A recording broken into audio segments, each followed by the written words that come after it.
Le Corbeau de Edgar Allan Poe. C'était par un minuit sinistre, mon front pensif au teint de bistre se penchait sur un noir registre, témoin d'un savoir recouvert d'oubli, de poussière et de soufre. Et son dense volume ouvert, vertigineux ainsi qu'un gouffre, la tête lourde, je glissais, et l'œil mi-clos m'assoupissait. Quand soudain frémit, je ne sais quel bruissement de mystère, quel étrange tapotement, comme un doigt frappant sourdement, frappant la porte solitaire de ma chambre. Excuse-moi de te couper. Faut juste que, parce que de mon côté, vu que j'ai mis du jazz en fond, ça colle pas trop. Ouais. Oui, ça le truc. Est-ce qu'exceptionnellement, je te mettrais pas une petite musique d'Halloween? Oh, non, ça va. Ok, bah continue. Bah. Attends. Le truc, c'est soit je laisse la musique du live, et là, bah, ça fait un drôle de contraste. Oh, pas grave, c'est drôle. Ok, c'est comme ça, on rend un petit peu la nouvelle Noël. Oui, oui. Allez, vas-y, continue. Frappant la porte solitaire de ma chambre d'études austères. Un visiteur, dis-je tout bas, ayant ici porté ses pas, frappe à la porte solitaire de ma chambre d'études austères, de la chambre où je suis reclus. C'est cela seul et rien de plus. Nettement, je me remémore ce décembre. Ce décembre. Ah bah voilà. Ah bah c'est bon, on est dans le thème là, c'est parfait. Ce décembre, au ciel incolore, les braises qui brûlaient encore mouraient, et je les croyais voir, frissonnantes et désunies, imprimées sur le plancher noir le spectre de leurs agonies. Fébrile, j'attendais qu'enfin naquît l'aurore au frais parfum. Tous mes livres ouverts en vain, et que l'ennui revenait clore, ne m'avait su fournir le frein, ni le sursis à mon chagrin. Chagrin pour l'heureuse Lénore aux yeux doux dont l'aurore jalousait étrange couleur. Lénore perdue, ô douleur, ô jeune fille aux yeux d'aurore, que les anges nomment Lénore, mais qu'ici-bas, lieu dissolu, l'on ne nommera jamais plus. Le froissement soyeux des ombres, qui se multipliaient sans nombre, sur les rideaux pourprés et sombres, soufflait en mon âme un frisson de terreur fantastique et sourde. Et je vibrais à l'unisson des ondes sur l'étoffe lourde, ainsi, tressaillant, palpitant, pour apaiser mon cœur battant, je restais figé, répétant « Non, cela n'a rien d'un mystère, ce n'est qu'un visiteur hagard, qui, passant ici par hasard, frappe à la porte solitaire de ma chambre d'études austères, rien qu'un visiteur attardé, qui s'est dans la nuit hasardé, jusqu'à la porte solitaire de ma chambre d'études austères, de la chambre où je suis reclus, c'est cela même et rien de plus. » Et l'âme, plus ferme et plus forte, sans plus hésiter de la sorte, je marchai jusqu'à la porte. « Monsieur, dis-je, ou madame, ayez, je vous en conjure, indulgence envers mes retards effrayés et mon inconvenant silence, mais le fait est que je glissais dans le songe et m'assoupissais, l'œil mi-clos, et je nuissais plus un bruit sur terre, votre doigt si discrètement, d'un si faible tapotement, frappa ma porte solitaire, troubla mon rêve au noir mystère. Qu'à peine je vous entendis. L'or, grinçant sur ses gonds roidis, j'ouvris ma porte solitaire, et, noir mystère, je ne vis rien, je ne vis plus que ténèbres et rien de plus. Longtemps, je scrutais ces ténèbres, saisi de vertiges funèbres, doutant des cieux et des algèbres, l'esprit mouvant d'un libre essor, rêvant des rêves qu'aucun homme n'avait osé rêver encore. Angoisse qu'aucun mot ne nomme. Le silence continuait. Je demeurais ivre et muet. Pas un souffle ne remuait. Puis un seul mot. Un mot encore fut dit, et ce mot proféré fut un mot tout bas murmuré, mais il n'en fut pas moins sonore, ce murmure, ce mot, Lénore. C'était moi qui le murmurais. Et l'écho chuchotait après, comme un pâle reflet sonore, le mot qui me blessait, Lénore. Ce n'était là que le reflux de ma voix seule, rien de plus. Je rentrais dans ma chambre close, l'esprit consumé de névrose. Soudain, j'ai entendu quelque chose frapper à mon volet fermé. Frapper plus fort que tout à l'heure. Et mon cœur battait alarmé. « Allons !» me dis-je. « C'est un leurre. Mon cœur s'est trop vite s'affoler. C'est quelque chose à mon volet qui s'est heurté, qui s'envolait, sous l'effet du vent indocile. Allons éclairer pleinement ce mystère dont vainement s'inquiète mon cœur fragile, qui dans l'incertitude oscille. Allons éclaircir tout à fait la cause obscurcie les faits, et rassurer mon cœur fragile, qui dans l'incertitude oscille, ému de troubles superflus, car c'est le vent et rien de plus.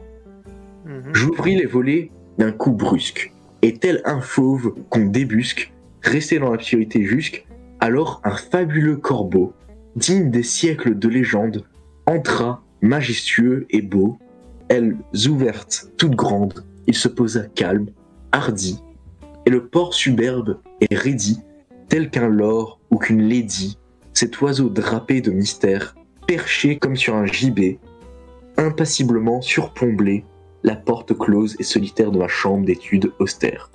Là, sur un buste de Pallas, déesse des sages d'Hélas, il s'était perché, solitaire, dans ma chambre d'études austère. Il s'était perché noir, intrus, assis, tranquille et rien de plus. J'observais cet oiseau d'ébène qui m'installait, entrait sans gêne, comme une rafale soudaine. Sa présence étrange amusait ma triste fantaisie en fière, et sa grave allure induisait à sourire ma morne lèvre. Ce visiteur tragique et fier semblait un héros de l'enfer. Je lui dis « Bienvenue mon cher, toi qui viens troubler mon veuvage en velottant sous mon perron. Au moins, n'es-tu pas un poltron, corbeau, sinistrel, sauvage, noché du nocturne rivage. Parle, comment te nomme-t-on? Ô toi que baptisa Pluton. Dis-moi ton nom, rêveur sauvage, oiseau de l'infernal rivage, qui du Styx voit mourir le flux. Et le corbeau dit, jamais plus. Quelle ne fut pas ma surprise! L'oiseau parlait avec maîtrise, comme on parle une langue apprise, mais quoiqu'il imitât fort bien les accents de la voix humaine, ces mots ne signifiaient rien, et cette réponse était vaine. Car, nous en conviendrons sans mal, même au collier d'un animal, un tel nom est anormal, et trop anormal. Jamais le flâneur solitaire, le vagabond, ni le marcheur, jamais le sévère chercheur, le savant au labeur austère, jamais homme vivant sur terre, ni vie ou oiseau, qui répondit à ce nom maudit. La science au labeur austère, classant tout animal sur terre, forma bien des noms farfelus, mais jamais ce nom, jamais plus. Le corbeau se taisait auguste, et toujours perché sur le buste de la déesse vierge et juste. Plus un mot, plus un bruit, plus rien. L'oiseau muet, opiniâtre, confrontait son silence au mien, noir vivant sur la blanche albâtre. Il n'avait dit qu'un mot, un seul, mais on eût dit, comme un linceul, comme une parole d'aïeul, que ce mot renfermait son être, que toute son âme était là. Une larme à mon œil perla. J'ai vu tant d'amis disparaître, et lui qui vint par ma fenêtre, lui comme eux dès demain matin, s'enfuira par le ciel lointain. Ainsi que j'ai vu disparaître, comme envolé par la fenêtre, tant d'espoir vain et révolu. Alors l'oiseau répondit. Alors l'oiseau dit, jamais plus. Je tressaillis, cette réplique du corbeau fantasmagorique, rompant le silence électrique, me gifla comme un coup de fouet. Sans doute, dis-je au volatile, ce mot est l'unique jouet de ta vocalise inutile. Oui, c'est là tout ce que ton bec retint d'un vieux maître à l'œil sec que main désastre et main échec.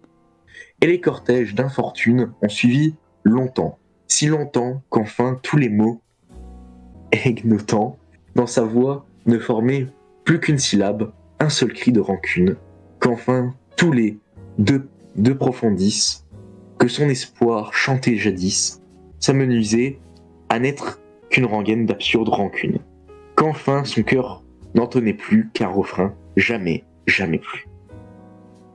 Et le corbeau, cimier fantasque, qui de Pallas ornait le casque, énigmatique ainsi qu'un masque, était redevenu muet. Ma triste fantaisie en fièvre, obstinément, insinuait un sourire au coin de ma lèvre. Lors, poussant un large fauteuil, je m'installai devant le seuil, devant le buste, devant l'œil de mon visiteur solitaire. Je m'efforçai de raisonner, spéculer, déduire, enchaîner, soumettre l'étrange aux critères, élucider tout le mystère. Que voulait dire l'augural oiseau, le maître et sépulcral corbeau? Quelle clé, quel critère serait décrypter le mystère qu'enfermaient ces deux mots conclus, ces mots croisés, jamais plus? Je creusais dans la solitude de ma chambre, austère d'étude, conjecturant sans certitude, incapable d'apercevoir la clarté, le mot de l'énigme. Je n'adressais à l'oiseau noir plus un son, plus un borborigme, mais ses yeux, au regard malsain, me perçaient de traits assassins.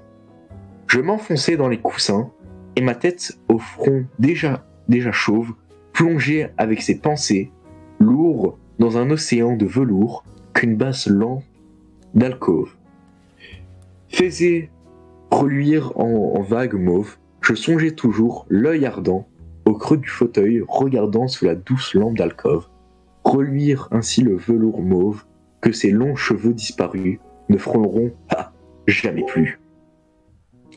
L'air s'épaississait, insalubre, au fond de ma chambre lugubre. Et tel qu'un démon élucubre, je m'écriai, l'or, ô parfum, jaillit des ensoirs célestes que balancent les séraphins, anges au pas discret et leste. Oui, je sens leurs pieds effleurant le tapis.